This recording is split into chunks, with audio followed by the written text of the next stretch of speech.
السلام علیکم. زما پښتنو ورونو، زه نن په یو موضوع باندې راغلی یم. د حکومت پاکستان چې کوم مهمونه شروع کړي دي د کرونا وایرس په بابت کې، دا کوم زکات چې دی یادوي، دا حقدارو ته نه رسي، دا غریبو ته نه رسي، دا هغه خلکو ته ورکړی کېږي چې شپارسي وي، پیسه ورکوي. مطلب دا دی مخکې هغه خلکو ته پیسې ورکېږي. غټو خلکو لپاره شته، غریب سړي لپاره نشته.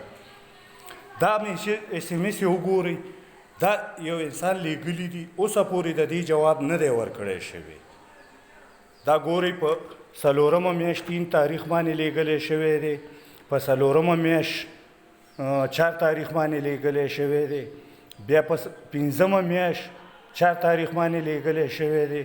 خو نن پورې د دې جواب چا ور نه کړلو. خو د غریب لپاره نشته دی، د غریب وینې وچېږي، غریب تباه شولو. خو نن پورې به دې چا ایکشن وانه غوښتل. نوی پاکستان، نوی پاکستان، نوی پاکستان. دا څنګه نوی پاکستان دی؟ پښتانه خو دوی غرق او تباه کړل. د پښتنو دا جون دی. خلک څوک وایي دهشتګرد دی، څوک وایي پښتون دا دی، څوک وایي دا دی. عمران خان نوی پاکستان جوړوي، غریبو خلکو ته دا ورکوي. غریب ته نه رسي، نه خیرات رسي، نه زکات رسي.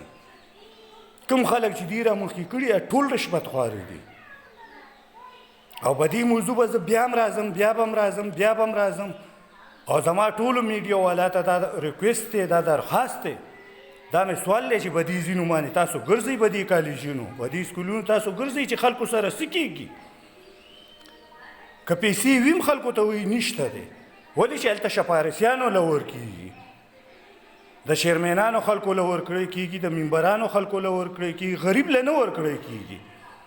سپینګیري راځي، بوډاګان راځي، هغې لپاره پیسې نشته دی، هغې له اس ام اس جواب نشته دی. 2 میاشتې چې کله کرونا ختم شي بیا به تاسو وایئ چې پیسې ورکوئ، بیا به وایي کرونا ختم شو بس کارونه کوئ، پیسې نشته دی. او چې کوم مطلب حقدار نو هغې ته پیسې میلو شولې. دا نوی پاکستان دی. افسوس افسوس. والسلام.